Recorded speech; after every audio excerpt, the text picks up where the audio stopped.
datang di channel Pojok Asuransi bersama Fajar Nindyo. Assalamualaikum warahmatullahi wabarakatuh. Halo teman-teman Pojok Asuransi, bagaimana kabar teman-teman semuanya? Semoga teman-teman masih dalam kondisi sehat walafiat tanpa kurang suatu apapun, baik yang ada di Sumatera, di Jawa, di Kalimantan, di Sulawesi, di Bali, dan di wilayah-wilayah lain yang ada di Indonesia. Dalam video sebelumnya sudah saya sampaikan tentang kasus gempa bumi yang terjadi di Palu pada tahun 2018, di mana pada saat itu terjadi sebuah peristiwa kerugian yang dialami oleh toko retail, baik dalam bentuk rusaknya fisik bangunan dan stok barang dagangan akibat langsung dari gempa bumi, juga hilangnya stok barang dagangan karena habis dijarah oleh para penjarah, termasuk kemungkinan adanya kerusakan bangunan itu sendiri akibat dari kekerasan yang dilakukan oleh para penjarah itu. Nah, secara umum sudah kita simpulkan bahwa atas kerusakan fisik bangunan toko maupun stok barang dagangan sebelum adanya penjarah itu datang, dapat dikatakan bahwa kerugian tersebut secara proksima disebabkan oleh gempa bumi atau earthquake. Sedangkan atas musnahnya atau hilangnya stok barang dagangan pada saat masa melakukan penjarahan secara proksima disebabkan oleh penjarahan itu sendiri. Selanjutnya, ketika masing-masing kerugian atau loss sudah ditemukan proximate cause-nya, maka kita perlu melihat kembali apa yang dikatakan di dalam wording polis asuransi.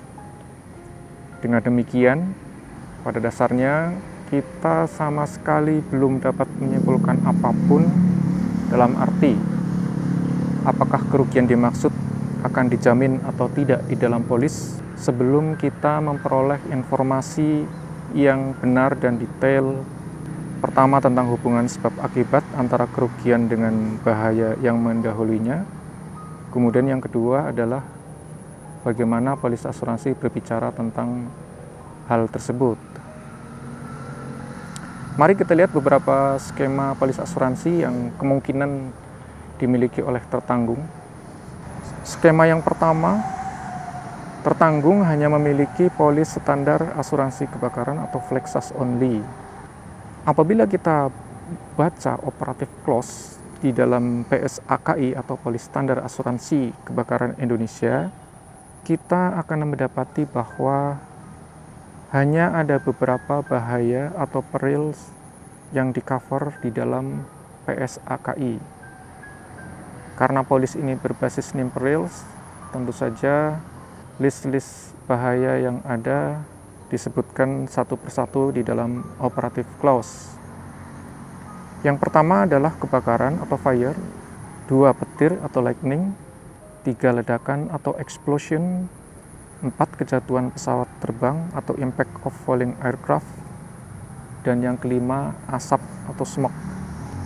Dari kelima peril tersebut dapat disimpulkan bahwa bahaya-bahaya yang dijamin di dalam PSAKI memang termasuk terbatas ya, tidak seluas yang dibayangkan. Nah, mengingat bahwa bahaya gempa bumi atau earthquake sendiri tidak disebutkan di dalam operative clause, maka kita dapat mengatakan bahwa kerugian atau loss yang disebabkan karena peristiwa gempa bumi menjadi tidak dijamin di dalam PSAKI. Seandainya tertanggung masih ingin ngotot untuk mengajukan klaim, maka ia harus mengikuti kaidah burden of proof, di mana beban pembuktian pada polis-polis berbasis NIM perils berada di pihak tertanggung. Dalam hal ini dia harus membuktikan bahwa kerusakan yang dialami adalah disebabkan oleh bahaya yang ada di dalam operative clause, di dalam polis yang ia miliki. Nah, wording PSAKI sendiri di samping tidak mencantumkan bahaya gempa bumi di dalam operative clause, ia juga menyebutkan bahwa bahaya gempa bumi tersebut dikecualikan di dalam bagian pengecualian atau excluded or excepted perils, di mana kita akan bisa menemukannya pada bab 2 butir 1.1.8 yang menyebutkan sebagai berikut. Polis ini tidak menjamin kerugian atau kerusakan pada harta benda dan atau kepentingan yang dipertanggungkan yang secara langsung atau tidak langsung disebabkan oleh atau akibat dari gempa bumi, letusan gunung berapi, atau tsunami. Artinya PSAKI sudah mengunci mati tertanggung apabila ia mengajukan klaim yang terkait dengan gempa bumi, tidak peduli apakah disebabkan secara langsung atau tidak langsung. Nah, bagaimana dengan kerugian tertanggung akibat musnahnya stok barang dagangan yang dijarah oleh para penjarah tersebut? Apakah ia dapat dijamin di dalam wording PSAKI atau tidak? Maka kalau kita cermati kembali di dalam operative clause, di mana hanya ada sedikit saja bahaya-bahaya yang dicantumkan sebagai yang dijamin di dalam polis, dan di sana tidak ditemukan adanya bahaya penjarahan sebagai yang dijamin, maka sudah sangat jelas bahwa bagi tertanggung yang hanya memiliki polis standar asuransi kebakaran tanpa adanya perluasan penjarahan, maka kerusakan maupun kerugian yang dialami tidak akan dapat diproses lebih lanjut.